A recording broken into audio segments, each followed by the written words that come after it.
अब gay marriage पर धीरेन्द्र शास्त्री के बयान से बड़ा मचा हड़कंप। तंज करते हुए कही थी यह बड़ी बात। जबलपुर में श्रीमद् भागवत कथा के दूसरे दिन पंडित धीरेन्द्र कृष्ण शास्त्री ने समलैंगिक विवाह पर अफसोस जताया है।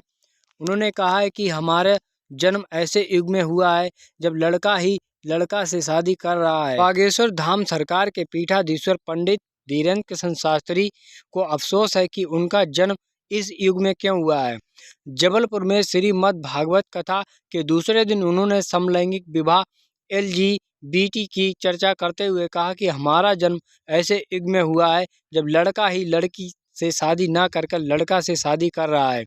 उन्होंने व्यंग्यात्मक लहजे से कहा कि अब यह बड़े शहरों में इस तरह के विवाह आम हो गए हैं। हालांकि कहा जा रहा है कि पंडित धीरेन्द्र शास्त्री के इस बयान से LGBT समुदाय में नाराजगी फैल गई है। सनातन धर्म के पोस्टर बॉय बने पंडित धीरेन्द्र कृष्ण शास्त्री आजकल अपने तीखे और मुखर बोल के कारण चर्चा में बने हुए हैं।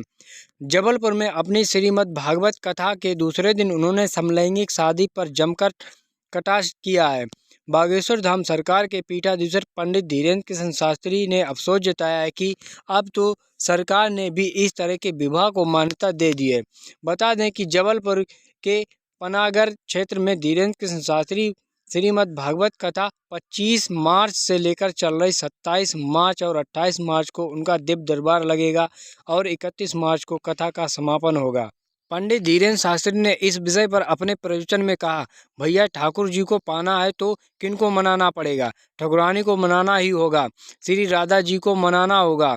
किसी ने पूछा, महाराज भगवान ने प्रेम तो राधा जी से किया था पर विवाह रुक्मिणी जी से किया, क्या कारण है? कोई कारण हो तो वो तो भगवान जाने, हमें तो एक ही कारण जानना है।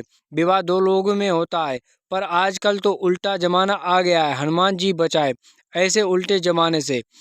आजकल तो लड़के ही लड़के से विवाह कर रहे हैं, बिटिया ही बिटिया से विवाह कर रही है। उन्होंने आगे कहा कि पहले का जमाना बहुत अच्छा था कि लड़के की शादी लड़की से होती थी, लेकिन आजकल तो कार्ड में भी पढ़ना पड़ता है कि लड़के की शादी लड़की से नहीं लड़के से हो रही है। आज तो ये बात की है कि भारत सरकार ने भी मान्यता दे दी कि ये करो। जय हनुमान जी, अच्छा युग आ जाए। हम तो एक दिन सोच रहे थे कि ऐसे युग में हमारा जन्म कैसे होएगा जब लड़के की शादी लड़के से हो रही है। बहुत विचित्र स्थिति आ गई है। विदेश में तो यह बहुत चलता है लेकिन भारत में ऐसा नहीं चलता। अब तो हनुमान जी महाराज जी ही बचाएं। बागेश्वर धाम पीठाधीश्वर पंडित धीरेन्द्र कृष्ण शास्त्री ने आगे यह भी कहा कि यह शहरों में होने लगा है। बड़े बड़े शहरों में अब लड़कों का विवाह लड़कों से ही हो रहा है। वैसे व्यवस्था ठीक है, हमारे गांव में भी 2-3 रड़ुआ हैं। एक दिन हम सोच रहे थे कि इनकी शादी नहीं हुई है, अब क्या करें? अब नहीं हो रही है तो क्या करें? तो हमने बैठे बैठे सोचा कि इनकी शादी आपस में करा दें। कम से कम मर के ब्रह्मा जी के पास जाएंगे तो ये तो नहीं कहेंगे कि हमारी शादी नहीं हुई है।